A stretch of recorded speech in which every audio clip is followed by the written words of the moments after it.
Hi, my name is Ashraf Ismail, Game Director of Assassin's Creed 4 Black Flag, and I'm excited to show you more of our open world locations and activities. This is by far the biggest and most diverse game world we've ever built. Over 50 major locations and more than 75 uncharted islands.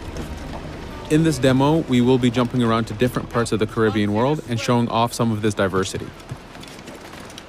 Here we are on Andreas Island, a coconut island with a pirate village.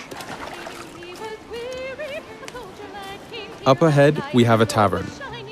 Taverns are places where you can hire crew, pay for secret information about valuable convoys, you can play mini-games, and of course, you can have a drink.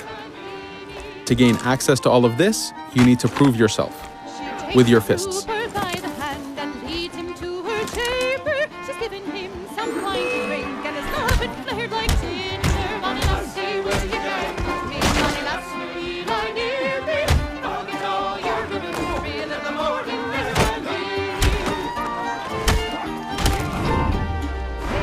Now that the fight is over, you have access to the tavern and its services.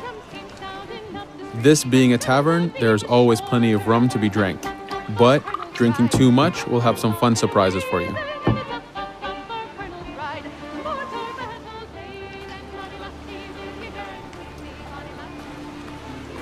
Now let's head to that viewpoint and sync up. Each viewpoint in the game is a small navigation puzzle to reach the top. Synchronizing unfogs the map, showing you nearby collectibles and activities, and it also becomes a fast travel point so that you can quickly get back here. The world is massive. We needed to make it comfortable and easy for you to get to where you want.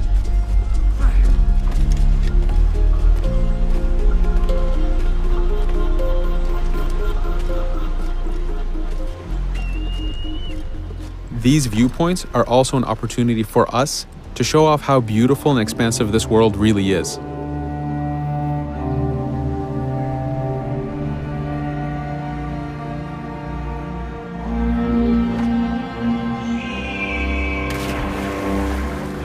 Now we're heading to another important location, underwater shipwrecks.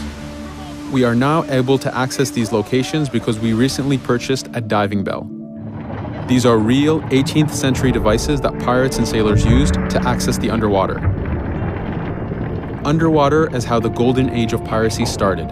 Through an incredible hurricane, tons and tons of Spanish gold was lost at the bottom of the seabed. This attracted poor, jobless sailors and pirates to dive down and grab this treasure.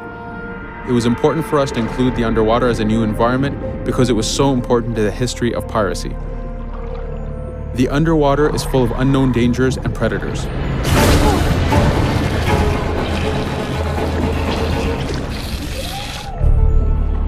You do have to pay attention and act quick, but the risk is worth the prize as you need a lot of money to get all the upgrades for your ship, the Jackdaw.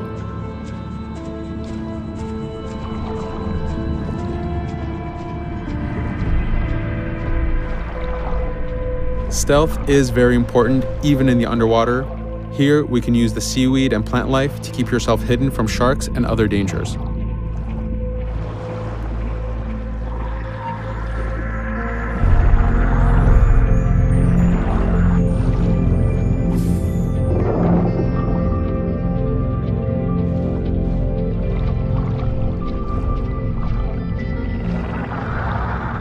This is an air barrel. It's a one-time air refill, so use them wisely. Of course, you can always go back to the diving bell to refill. We are going to move to a different location now. This is a smuggler cave. This one happened to be accessed from the underwater, but not all of them are. Here, we ran in without looking around, and this got us in a little bit of trouble. But it was only 2 guys and we took one by surprise, so not too bad. Caves are heavy stealth locations. Stealth is key in this game. We've put a lot of effort in to make it a valuable and exciting gameplay for players. Since we came from the underwater, Edward does not have his weapons or guns. You will have to use your stealth tools to get through this. Here, we will utilize the whistle to take out the brute.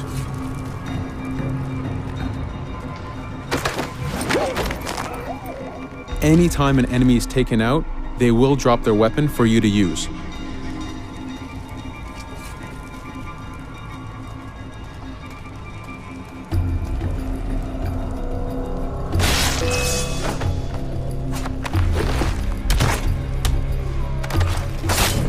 Again, we are taking these guys by surprise and using their own weapons against them.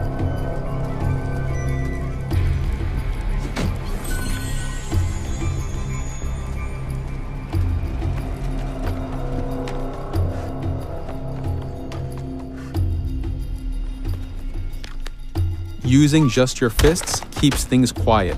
This allows you to take advantage over the second guard.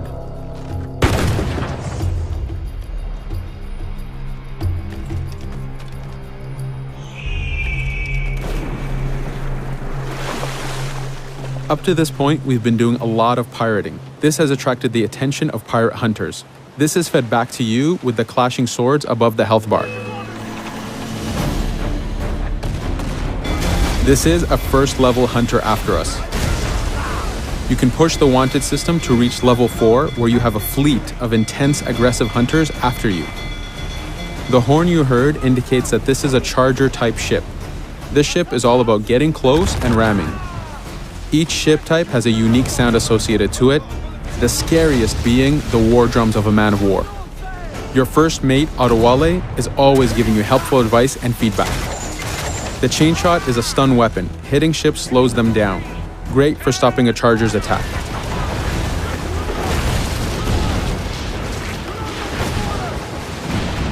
As the masts come down, we can start a boarding. We need to take out 10 crew members to win the boarding. Of course, we can do it any way we want. In this case, since this is a smaller ship, the swivel gun is very efficient.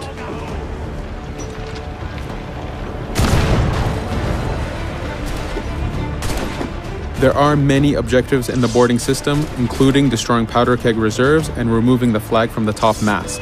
But the most basic objective is to eliminate the crew. Here you can see Edward utilizing his dual cutlasses and guns, combining them in counters and combo attacks. You do have a max of 4 shots before reloading, so make them count.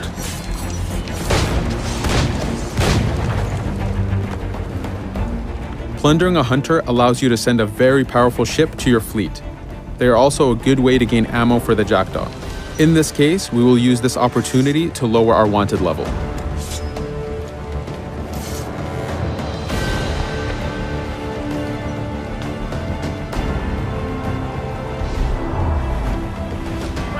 A very important new activity in Black Flag is harpooning. Historically, pirates harpooned as a source of income. Ready to whaleboat, lads.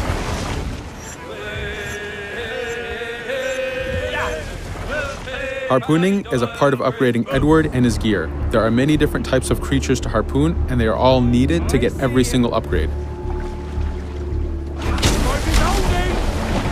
Study now, lads.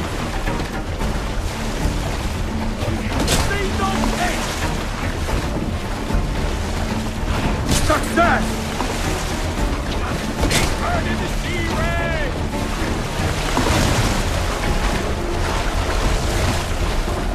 It's weakening! The blast has torn the rope!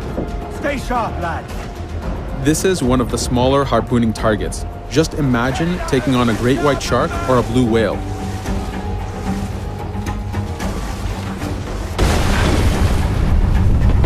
This one's dangerous!